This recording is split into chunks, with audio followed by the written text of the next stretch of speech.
అలా రోడ్ లో నడుచుకొని వెళ్తుంటే ఇక్కడ ఒక సమోసా బండిని చూసి టెంప్ట్ అయి వచ్చాను రా. సరే అది సమోసా చూద్దాము తిందాము అని చెప్పి మనోళ్ళు రోడ్ లో వేడి వేడిగా మస్తు చేస్తున్నాడు ఇక్కడ. ఇంకా తినేసి చూద్దాం ఎలా ఉందో అనేసి. సో సమోసా అయితే నిజంగా చాలా అంటే చాలా బాగుంది.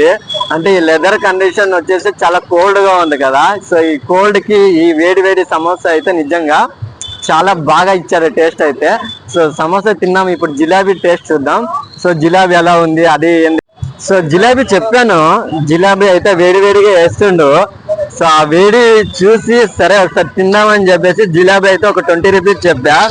బయట షాప్ లో బేకరీలో ఎంతెంతో డబ్బులు పెట్టి మనం తింటాము, కానీ ఆ టేస్ట్ అంతంత మాత్రానే ఇలా రోడ్ సైడ్ తింటే చూడండి ఎంత ఫ్రెష్ గా నీట్ గా పర్ఫెక్ట్ గా చేస్తున్నాడు. అది కూడా వేడి వేడిగా ఇస్తాడు.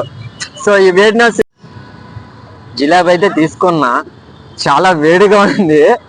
అంటే ఈ రోడ్ లో వెళ్తుంటే ఈ జిలాబీని చూసి టెంప్ట్ అయిపోయా నేను. సరే ఇంత వేడిగా ఉంది కదా, లెదర్ కండిషన్ కూడా చాలా కోల్డ్ గా ఉంది, సరే వేడి సమోసా తిందామని చెప్పి వచ్చా. ఆ సమోసా ఇది జిలాబీ అయితే తీసుకున్నా. సో టేస్ట్ చూద్దాం ఎలా ఉందని. సూపర్ రా, కుమ్మేస్తాడు వీడైతే. అంటే ఇలాంటి జిలాబీ టేస్ట్ మనం బయట ఎక్కడైనా బేకరీలో ఎక్కడైనా కొంటే కాస్ట్ ఎక్కువ ఉంటుంది, ఐ థింక్ వేడిగా కూడా ఉండదు. కానీ ఇలాంటి రోడ్ సైడ్ మనం తింటే సో వాళ్ళకి హెల్ప్ చేసినట్టు ఉంటుంది, మనకు మంచి క్వాలిటీ ఉంటుంది, ఐ థింక్ వేడిగా కూడా ఉంటుంది. సో చాలా అంటే చాలా బాగుంది, ఒకసారి ట్రై చేయండి. అంటే బయట వెళ్ళి అక్కడ బేకరీలో అక్కడ అంతా డబ్బులు ఖర్చు పెట్టి అంతా మనము చాలా కాస్ట్ కూడా ఉంటుంది. సో అంత ఉంటుంది కదా.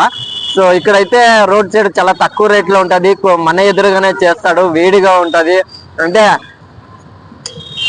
చాలా బాగుంటది కూడా. మనోడు జిలాబీ అయితే కుమ్మేశాడు, అయితే ఒక రేంజ్ లో చేశాడు.